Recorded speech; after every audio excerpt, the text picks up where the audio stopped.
अस्सलाम वालेकुम फ्रेंड्स, बहुत अहम खबर प्राइवेट आज़मीन ने हुज्जाज कराम को लेकर, क्योंकि होप का जो नुमाइंदा है ना, हज ऑर्गेनाइजेशन एसोसिएशन पाकिस्तान प्राइवेट, इनके जो नुमाइंदे हैं, इनका कहना है कि 2004 से 2024 तक 20 साल तक किसी किस्म का जब से प्राइवेट ऑर्गेनाइजेशन शुरू हुई है मामलात इस तरह के पेश नहीं आए। मामलात बिल्कुल ठीक चल रहे थे। असल में सऊदी अरबिया ने 2024 में सिस्टम में तब्दीली पैदा की, जिसकी वजह से मामलात पेश आए।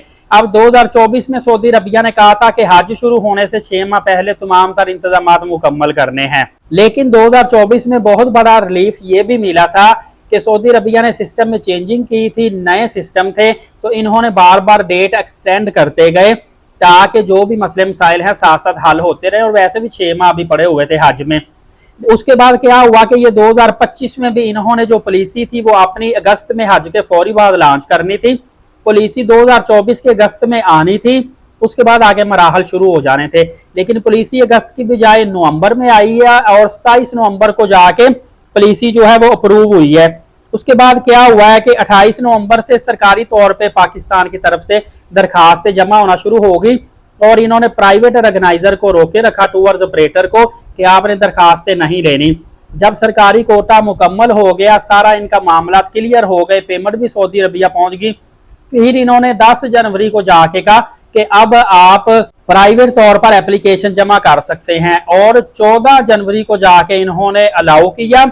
और उसके बाद मजे की बात आपको बताऊं कि जो फाइनल पैकेज अप्रूव हुए थे ना इनके, वो 18 मार्च 2025 को अप्रूव हुए थे, जिसकी वजह से इतने बड़े मामला बने। फाइनली जो भी हुआ, इसमें हाजी महरूम रह गए हैं और एक बहुत बड़ी तादाद पाकिस्तान से हज की है जो महरूम रह गई है। जितना भी हम इनके साथ अफसोस कर सकें, दुख का इजहार कर सके, कम है, क्योंकि ये एक बहुत बड़ा, मैं समझता हूँ, अलमिया है, एक बहुत बड़ा सानिया है। ऐसा नहीं होना चाहिए था।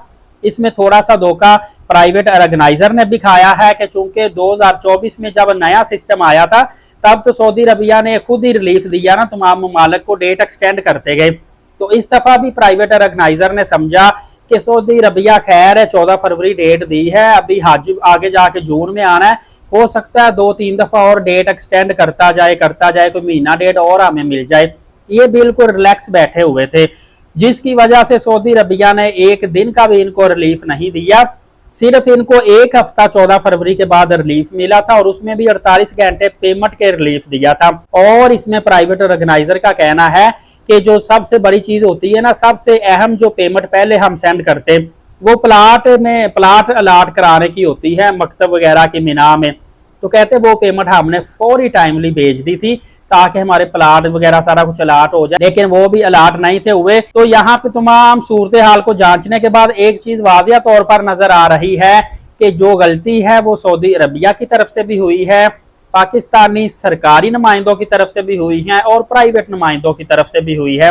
बहरहाल अब जो भी मामलात हो गए हैं, अब मसला ये है कि आगे इस तरह के मामलात नहीं होने चाहिए, क्योंकि सऊदी अरबिया बिल्कुल रिलीफ आपको नहीं देगा। और जैसे ही 2025 का हज खत्म होता है, 2026 के हज के लिए नई पॉलिसी आती है। मेरी दरखास्त है कि सबसे पहले महरूम रह जाने वाले हुज्जाज कराम को इंटरटेन करें, उसमें शामिल करें, प्रेफरेंस दें, और इनकी किसी किस्म की होटल की, कैटरिंग की, एयरलाइन की किसी भी किस्म की कटौती ना की जाए। जो कटौती करने वाली कंपनीज है उनको रिक्वेस्ट की जाए, तमाम तर मामला बताए जाए। हाजियों का पहले ही बहुत ज्यादा नुकसान हुआ है, इससे ज्यादा नुकसान नाकाबिले तलाफी है, नाकाबिले बर्दाश्त है, और हम सब अपने हुज्जाज कराम के साथ खड़े हैं, इनके हक में खड़े हैं और इनके साथ दुख में बराबर के शरीक हैं। दुआ है अल्लाह ताला इन्हें भी मकबूल हज का सवाब अता फरमाए और इनको सब्र जमील अता फरमाए। इंशाल्लाह फर्दर जो भी अपडेट आएगी वीजा वर्ल्ड यूट्यूब चैनल के तवस्सुत से आपकी खिदमत में ले आऊंगा। एलीट साकिब यूट्यूब चैनल को फौरी तौर पर सब्सक्राइब करें, बेल नोटिफिकेशन को ऑल करें, और साथ साथ अपडेट भी आपको मिलती रहेंगी इंशाल्लाह अज़्ज़ा वजल। नमाज कायम करें, नबी पाक सल्लल्लाहु अलैहि वसल्लम पे रोजाना कसरत से दुरूद पाक और कुरान मुकद्दस की तिलावत करते रहा करें। इजाजत दे, शुक्रिया, जज़ाकल्लाह।